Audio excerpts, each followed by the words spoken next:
Bro நல்ல வேளை Virat Kohli out ஆயிட்டாரு. இல்லன்னா டெல்லிக்கு செம சீன் ஆகியிருக்கும் நேத்து. ஆமா, ஒரு காண்ட் ஆகும்னு எல்லாருமே எதிர்பார்த்தாங்க. ஏன்னா ராகுல் சின்னசாமி போய் அந்த சர்க்கிள் போட்டு, இது என் ஏரியாடான்னு சொன்னப்பவே தெரியும்ல, இதுக்கு கர்மா இருக்குன்னு. ஆனா விராட்டோட ஸ்டைலே தனி. அவரு சொன்னாரு, "ப்ரோ நான்லாம் கர்மால பிலீவ் பண்றதில்ல. My name is Kohli. My wife name is Anushka Sharma. நாங்க குடுக்கறது இன்ஸ்டன்ட் கர்மாடா." அன்னைக்கு வந்தாரு. ட்ரை பண்ணாரு. விராட்டே சொன்னாரு, "ராகுல் மேட்ச் வின் பண்ணி குடுத்துட்டு, உன்ன வச்சு ஒரு சர்க்கிள் போடணும்னு தான் பிளான் பண்ணேன். ஆனா அவுட் ஆயிட்டேன்." ராகுலும் சிரிக்க ஆரம்பிச்சுட்டாரு. "நல்ல வேலைடா நீ அவுட் ஆன. இல்லன்னா சீன் இன்னும் பெருசா ஆகியிருக்கும்." டெல்லியே இந்த வீடியோ போட்டாங்க.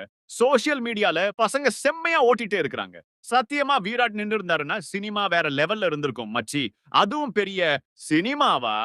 ஏன்னா டெல்லி சென்னையில வந்து கெத்து காட்டுன மாதிரி, ஆர்சிபி டெல்லில வந்து கெத்து காட்டுறது பெரிய மொமெண்ட்டா இருந்திருக்கும். ராகுல், விராட் 2 பேரும் டீம் படி வேற வேற வீடு தான். ஆனா இந்த மாரி சீன்லாம் ஆர்சிபி, பஞ்சாப் கூட பண்ணியிருக்காங்க. டெல்லி கூடயும் ஆல்மோஸ்ட் பண்ணிட்டாங்க.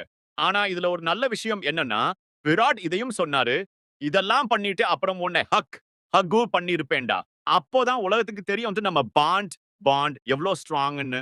இந்த சும்மா பேசுறவங்களுக்கு அது புரியாது. அண்ட் தட் டிஃபைன்ஸ் பல டைம் ஃபேன்ஸ் பிளேயர்ஸுக்குள்ள ரைவல்ரின்னு ஏதாச்சும் எழுதிடுவாங்க.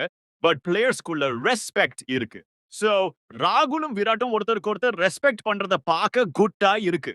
பட் யார் அந்த சினிமா மிஸ் ஆயிடுச்சு. பரவால்ல. மும்பை கூட ஆர்சிபி மேட்ச் வரும்ல. அப்போ சினிமா பார்க்கலாம். இல்ல டெல்லி மறுபடியும் மீட் பண்ணா சினிமா இருக்கும். பட் செம்மையா இருந்திருக்கும். யார் அது?